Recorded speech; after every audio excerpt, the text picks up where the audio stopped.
잠깐만, 근데 이렇게 하다가는 어차피 계속 내가 원하는 수준까지 도달하는 게 불가능할 것 같다. 뭐 그런 생각이 좀 들어가지고 진행하고 해고 보니까 뭐 막상 다 어떻게든 하더라고요. 네.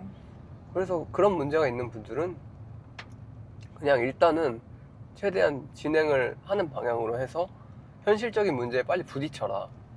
이렇게 말씀드리고 싶고, 또 이제 결혼을 고민하는 분들 중에 부모님 문제나 좀 집안 격차? 충분히 그럴 수 있죠. 이런 문제들도 좀 있는 것 같아요. 네.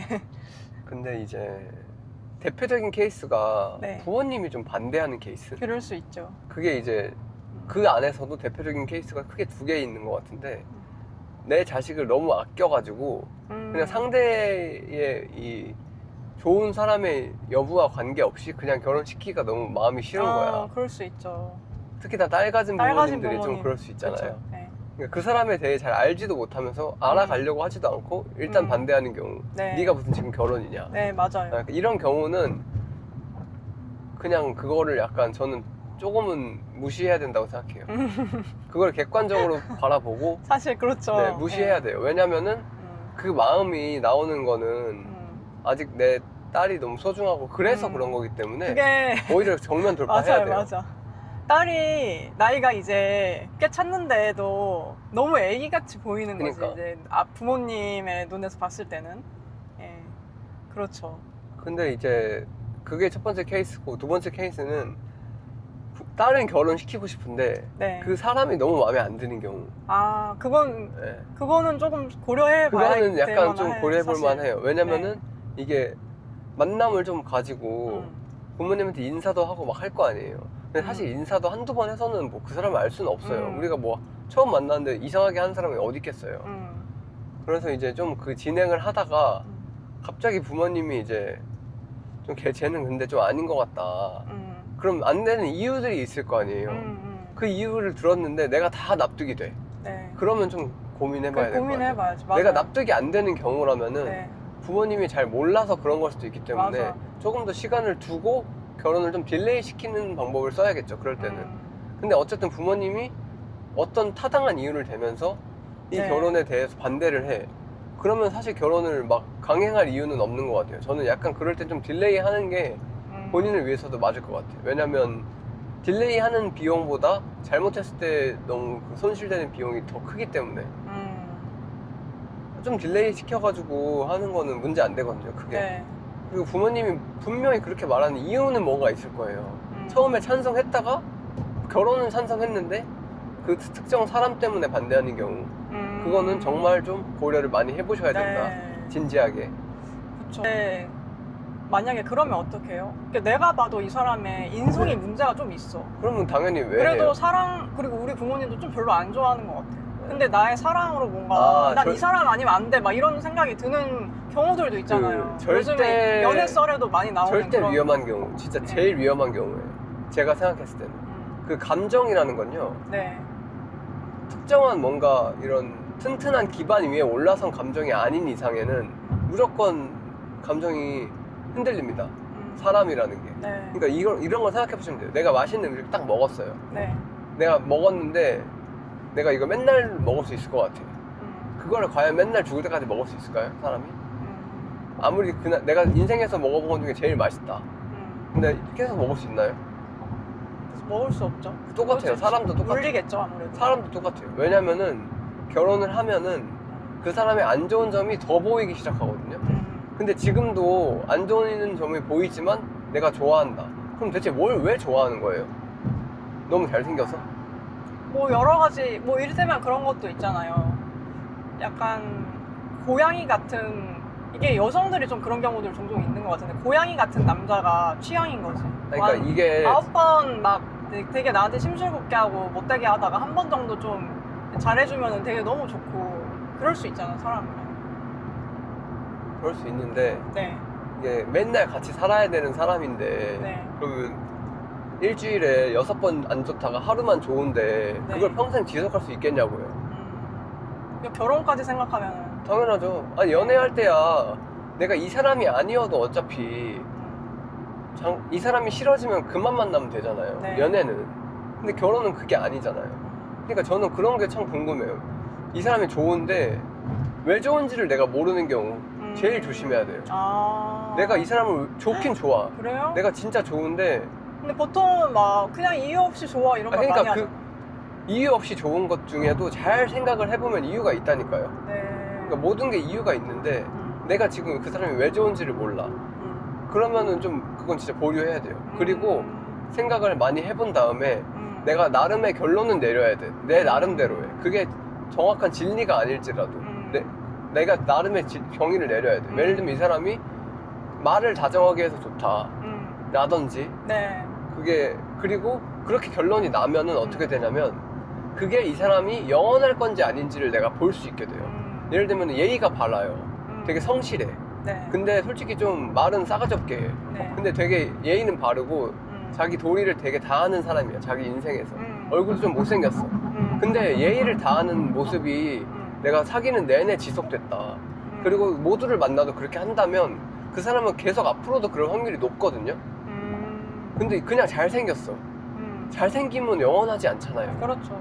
그리고 잘생긴 사람이 예의도 바르면 너무 좋지만은 잘생기기만 해서 좋아요.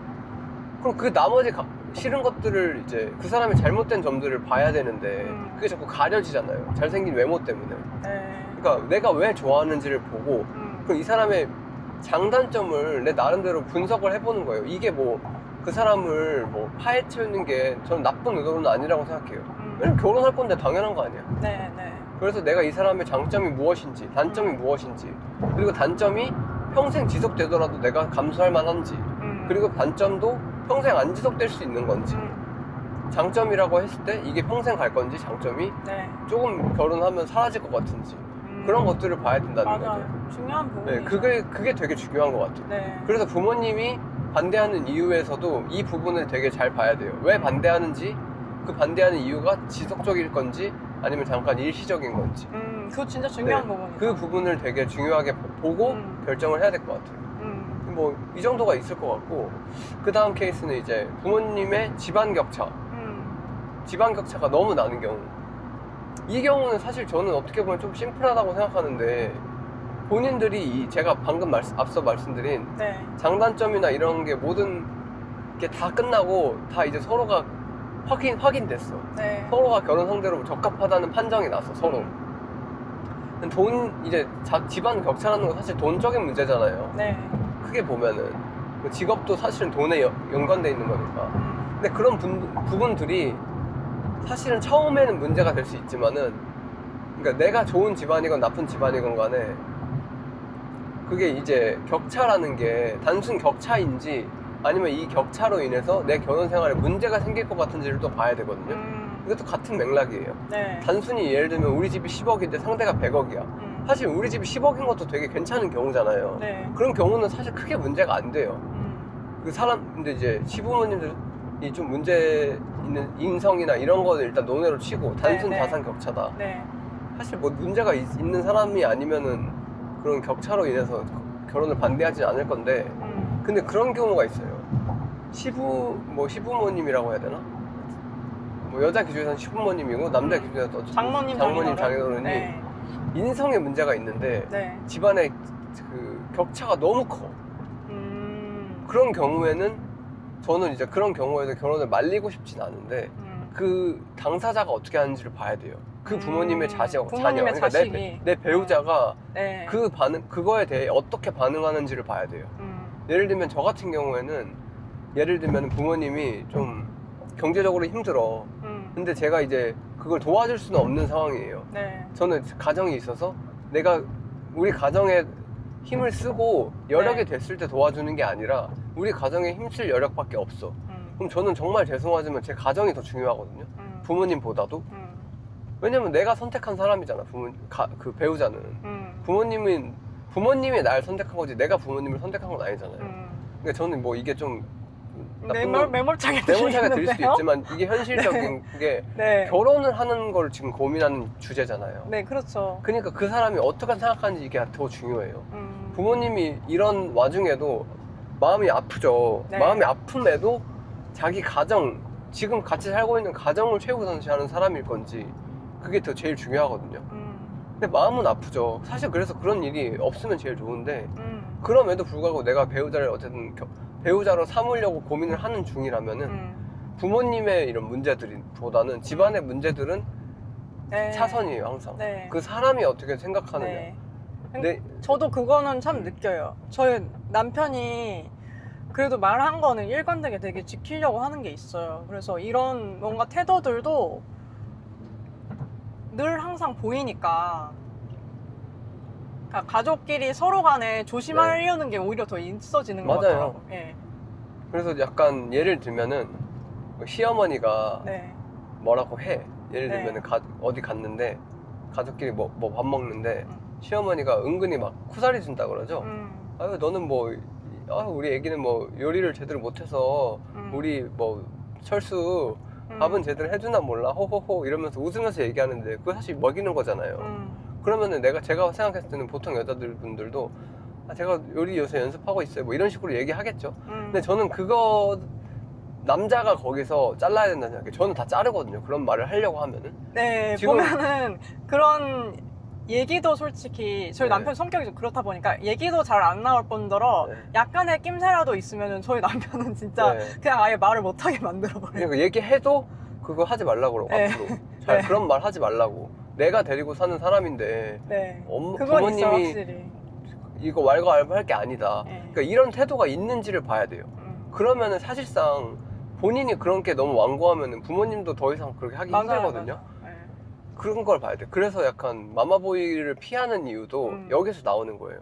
계속 끌려다녀요. 결혼을 했는데 이게 이 사람이랑 결혼했는데 꼭 시어머니, 시어머니랑 결혼한 것 같아. 계속 끌려다녀. 이 사람의 줏대가 없어. 그런 근데- 경우가 저는 문제라고 봐요. 좀 대부분 아무래도 부모님을 신경을 쓰잖아요. 그러니까 신경 쓰는 사실 거랑은 달라요. 다르다 또? 네. 이게 그 부모님이 예를 들면은 네. 그런 거예요. 얘가 제 배우자가 뭐 요리를 못해. 그래서 우리 부모님이 그게 마음에 안 드는 거야. 안 들어 할 수는 있죠, 충분히. 옛날 사람들은 요리 막 하는 게 기본이었으니까. 근데 그 다음에 어떻게 나오는지가 중요하죠. 그럼 요리를 못 하니까 막 음식도 막 보내주고 막 요리하는 것도 막 알려주려고 그러고. 그러면 좋은 거죠. 그게 그러니까 그쵸. 어떻게 보냐에 따라 다른 거예요. 근데 그거를 막 계속 갈구고 그거를 단순히 그 여자만의 문제로 뭔가 치부한다거나 남자만의 문제로 치부한다거나 이게 요리로 드니까 여자 쪽에 약간 포커싱이 되긴 했는데 네. 어떤 문제든 간에 그걸 자꾸 문제로만 바라보고 자기가 해결을 안 해주면서 지적만 하는 부모들이 있단 말이에요. 그리고 그 부모의 자녀가 똑같이 그걸 배우자한테 똑같이 해. 그런 경우를 저는 이제 얘기하는 거예요. 네, 네. 그러니까 부모가 지적을 해도 그 가정을 이루고 있는 장본인들이 그거를 이제 다 막아낼 수 있어야 되는데. 사실 그러면은 되게 당하는 사람은 고립되죠. 그러니까 어. 아니 부모님이 왜 나이 다 큰 성인한테 그거를 자기 자식한테 뭐라고 할 수는 있죠. 그치. 근데 남의 그치. 자식한테 왜 뭐라고 하냐는 거지. 어. 자기 자식한테 조용히 따로 불러내가지고 예를 들면 나 했으면 그럴 것 같아. 내가 나중에 자녀의 배우자가 요리를 좀 했으면 좋겠는데 요리를 못한대. 그럼 내 자식한테 차라리 돈을 좀 주면서라도 애 학원이라도 좀 요리 학원이라도 보내면 어떻겠니? 뭐 이러면서 조용히 아니면은 그냥. 뭐 좀 초반에는 요리 못하는 게 당연하니까 너가 그래도 이거 가지고 좀 재료 좋은 거 사가지고 같이 해 먹어봐라. 이렇게 하면 좋죠. 근데 그걸 같은 자리에서 본인이 해결도 안 해주면서 넌 왜 요리 못하니? 라고만 하면은